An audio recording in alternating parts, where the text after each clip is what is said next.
My first guest is the new head coach of men's lacrosse at Kean University. While it may be a new role, Kean is certainly familiar territory for Alex Lopes. He joins me right now. Alex, thanks for coming on, and a big congratulations, my friend.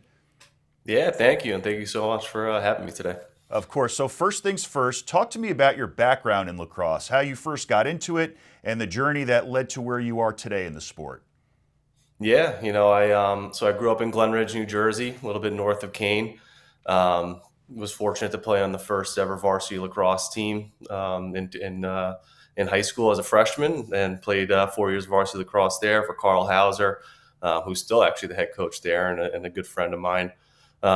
Progressed on to St. Joseph's University in Philadelphia, played 4 years at Division I lacrosse, and then jumped right into college coaching at Kean. Actually, it was my first coaching job, and I graduated with a business management degree undergrad with no intention to ever get into the business world.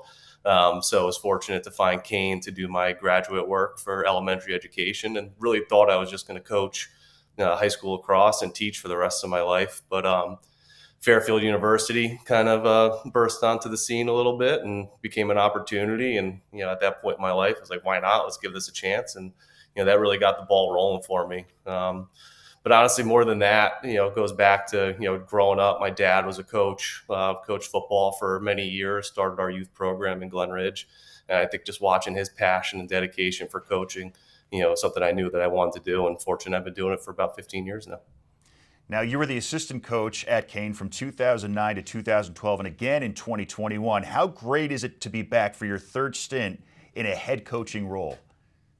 Yeah, I mean, it's funny. I was on campus last week for the first time since being named the head coach, and I was talking to Mr. Williams, our athletic director, and I said that I literally got chills, driving onto campus, and felt so excited and just so grateful for the opportunity. Kean's an incredibly special place for me and my family. I got married on campus there, met my wife there, and everything. So all that's obviously keeping in the family, so to speak. But I just couldn't be more excited, and it's really indescribable the feeling to be able to lead this program. Now you're filling some big shoes. Coach Shelly Shiner was the team's head coach forever. He was actually on the show as well. He was successful and well respected. How much did you learn from him, and how much of an honor is it to be asked to take his place? I mean, I can't thank Shelly enough. Obviously, he's built this program, and over the past 20 plus years, so the sustained success and the sustained program, is in place, and it's exciting to build on that foundation. But for me, Shelly gave me my first chance to coach college lacrosse. Back in 2009 as a fresh graduate from St. Joe's. He gave me that first chance. More than that, he's a friend and a special person in my life. So I'm just excited to build on the foundation that's already in place. But I think what Shelly taught me more than anything, it's easy to obviously focus on the present, look forward to the future. But what Shelly taught me is how important it is to remember the past and to reflect on those that paved the way for where we are as a program. So, if you're part of the Kean lacrosse family, the names, Coach Waterman, Coach Cleary, everybody knows those guys. And that's, a testament to Shelly and how much he talked about the past and how connected he is with all the alumni, young and old. For me, it's just, how do I keep carrying that torch moving forward over hopefully the next couple, several years. So I think that's what he taught me more than anything. So really it is an honor, to be asked to lead this program, not just because of Shelly, but, because of everyone else who came before. And, I just want to make sure that they know that they'll be represented. They still have a voice, and we'll make them proud. Well said. So let's talk about the team itself. Who are some of the key players, and what are some of your strengths going into this coming season? Yeah, I think when you talk about key players, the first one that comes to mind is Dylan Johnson. He's our returning honorable mention All-American, all-conference player, leading scorer from last year on the attack. So that's a pretty easy one. His line mate, Nick Thorne, who will be a senior, high-scoring player as well. I think those guys really need to drive the bus offensively, and they need to get their touches, and the offense is going to run through them. Defensively, we return a ton of minutes and experience and just a lot of high level playing. So, Kenny Yeager, Tommy Egan, Tyler Nolan are guys that were upperclassmen or are upperclassmen that played a lot of minutes last year. But I think more than anything is when a new coach comes in, it's exciting because you're talking about a blank slate for everybody and new opportunity for everybody. So, for me, I just want everyone to come in, compete, put their best foot forward, and show that they belong. At the end of the day, we're a meritocracy. The best players play. So this is a new opportunity for a lot of players, and just want them to, like I said, come in and compete. And we're looking forward to that opportunity this fall.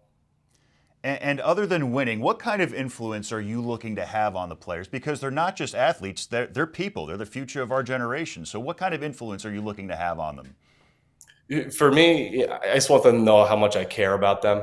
I think I'm almost 15 years into coaching right now, and when people ask me what's your favorite part of coaching, for me, it's always been the relationships and just the human connection between player and coach. And outside of family, mom and dad, I can't think of a more special connection than a player coach, player teacher, or student teacher, that type of thing. And so that's important to me. I want players. I want to get to know players. I want them to get to know me. I'm not a fact gatherer. They're going to know things about me and my family as well. They'll see, LJ, my 6-year-old, running around campus, and Aniela, my 3-year-old psycho, running around campus. And I want them to feel connected, to me. And but it's funny. I'm like old enough now where the guys that I coached the first time around, they're starting to have kids. They're starting to get into coaching, and a kid tell you the validation it is and how humbling it is when they reach out and they say, "Hey, Coach Lopes, I just used one of your drills in practice," or, "Hey, Coach Lopes, I get it now.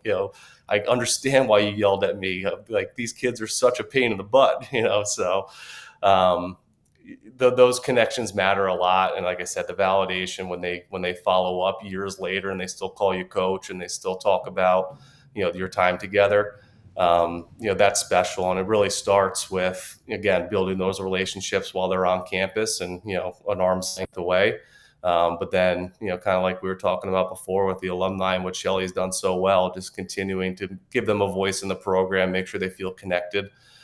Kean's done a great job of that, and I just got to keep doing that moving forward.